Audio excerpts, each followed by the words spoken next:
Saya bilang gini, kalau Allah tidak kirimkan satu nyamuk itu, saya nggak lagi di Jakarta. Besok ada nyamuk gua nggak bunuh dah. Kalau nggak ada nyamuk itu saya nggak di Jakarta. Iya. Nggak di Jakarta, betul-betul nggak di Jakarta. Jadi kalau itu saya nonton aja di New York. Iya. Nah, saya kena nyamuk, saya di sini. Kemudian malam-malam saya ditelepon, diminta datang ke tempat Pak Prabowo yang Pak Prabowo bilang itu, datang ke rumahnya. Saya dipanggil datang ke situ. Juru bicara Capres nomor urut 1, Tom Lembong mengatakan bahwa dipecatnya Anies Baswedan dari Menteri Kabinet Kerja Presiden Joko Widodo adalah kehendak Tuhan. Pemecatan Jokowi menjadi titik balik elektoral Anies Baswedan, sehingga ia bisa terpilih menjadi Gubernur DKI Jakarta dan memberikan efek berantai untuk meraih tiket sebagai calon presiden. Ini semuanya jauh lebih besar daripada individu siapapun ya. Ini udah alam semesta.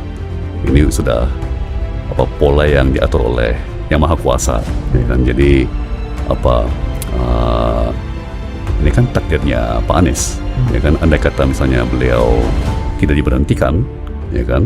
Mungkin beliau terus menjadi Menteri Pendidikan, ya lama-lama akan kempes, dan tidak jadi apa-apa, kan? Karir Anies Baswedan awalnya menjadi juru bicara kampanye Jokowi dan juga Yusuf Kala, lalu kemudian menjadi Menteri Pendidikan dan Kebudayaan. Usai dipecat, lalu menjadi Gubernur DKI Jakarta, dan akhirnya menjadi calon Presiden Republik Indonesia. Mas Anies, Anda menyesal tidak di reshuffle Presiden?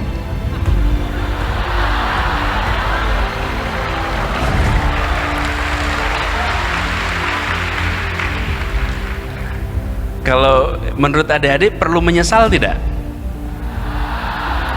Tidak katanya. Gini, menyesal atau tidak itu soal rasa. Rasa itu bisa dikelola. Tapi saya melihat begini, kita bisa berbuat untuk Indonesia di mana saja. Dan ini dikatakan jauh sebelum saya berada di pemerintahan. Belum di pemerintahan, kita sudah ikut berbuat untuk Indonesia. Dalam pemerintahan kita berbuat untuk Indonesia. Saat dicukupkan berada di pemerintahan, kita pun akan terus bekerja untuk Indonesia. Namun benar apa yang dikatakan oleh Thomas Lembong, bahwa pencalonan Anies Baswedan dari gubernur hingga menjadi calon presiden adalah kehendak Yang Maha Kuasa. Hal itu juga diungkapkan oleh Anies saat diwawancara oleh Cing Abdel. Anies mengatakan bahwa Yang Maha Kuasa telah mengirimkan seekor nyamuk yang membuatnya harus dirawat di rumah sakit. Dari situlah ketua partai datang dan memintanya untuk menjadi calon gubernur DKI Jakarta melawan petahana Ahok. Ada satu peristiwa, Mas. Karena saya digigit nyamuk itu, maka saya nggak jadi pergi ke New York. Karena demam berdarah sama dokter nggak boleh penerbangan jauh. Kalau terbang sejam 2 jam masih nggak apa-apa. Tapi kalau ke New York itu 20 jam. Sampai itu belasan jam, 20 jam gitu. Not recommended. Jadi saya berada di Jakarta. Tanggal 23 September yang harusnya saya di New York, itulah tanggal pendaftaran ke KPU hari terakhir. Oke? Udah diatur ya. Jadi saya bilang gini, kalau Allah tidak kirimkan satu nyamuk itu, saya nggak lagi di Jakarta. Kader Partai Demokrat, Andi Rosiade, kembali menyerang Anies Baswedan. Ia mencoba mengulik perjalanan politik Anies, dari ikut konvensi Partai Demokrat hingga diusung oleh Prabowo. Lalu setahun kalau tidak salah, dipecat oleh Pak Jokowi, kena reshuffle, nganggur. Ya, ini fakta bukan fiksi. Lalu setelah itu didukung dan dimodali oleh kami. Ya, lalu terpilihlah menjadi Gubernur DKI, menikmati kursi empuk Gubernur DKI. Nah, tanpa pamit pun, ya, ini bicara soal etika, tapi sudahlah. Tanpa pamit, Mas Anies tiba-tiba deklarasi bersama Nasdem. Ya, itulah menunjukkan bahwa Anies Baswedan tidak pernah oposisi, bergabung dengan deklarasi dengan Nasdem, partai pendukung pemerintah yang bukan oposisi juga. Ya, lalu mempertanyakan Pak Prabowo yang pernah 10 tahun jadi oposisi. Nah, saya nggak tahu kalau mungkin kalah Pilpres 2024 nanti Mas Anies kemana lagi. Namun, keterangan Andre Rosiade tersebut dibantah oleh Kis Khalifa. Kis Khalifa mengatakan bahwa saat pencalonan Anies Baswedan yang diusung oleh Partai Gerindra dan juga PKS adalah dua sisi mata uang. Partai Gerindra butuh sosok untuk menang menjadi Gubernur DKI Jakarta melawan petahana Basuki Cahayapurnama. Sedangkan Anies Baswedan yang mempunyai elektabilitas tinggi tapi tidak mempunyai tiket untuk maju menjadi Gubernur DKI Jakarta. Anies tidak mendaftar jadi gubernur. Oke. Yang kedua, Anies diminta untuk maju melalui Gerindra, itu diminta Bukan dia datang ujuk-ujuk mendaftarkan diri untuk dia menjadi gubernur. Kenapa seperti itu? Karena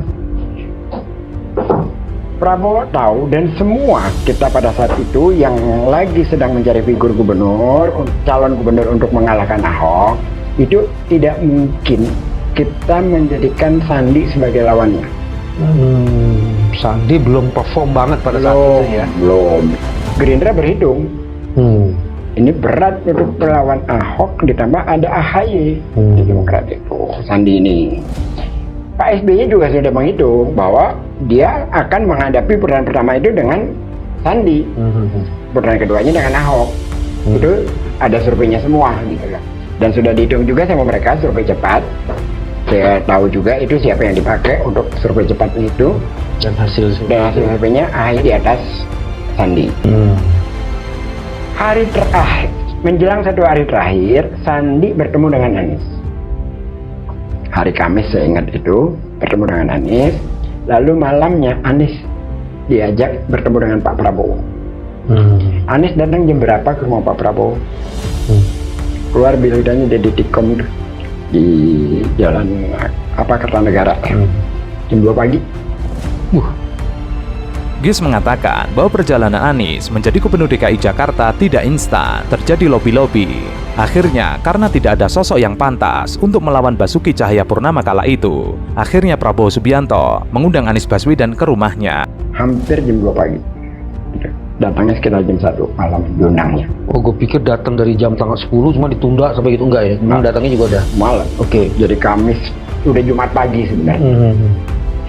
Besok malamnya barulah mereka mendaftar. Jadi Anies mendaftar ke KPU di hari terakhir, tanggal 23 September. Itu barulah kesepakatan Gerindra dengan PKS. Tapi Anies diundang, bukan Anies mendaftar. Oke, jadi tidak beretikanya di mana? Artinya bahwa kalau saya melihatnya gini, Gerindra butuh figur. Anies kalaupun dia maju, dia butuh tiket. Ada dua hal yang bertemu nih.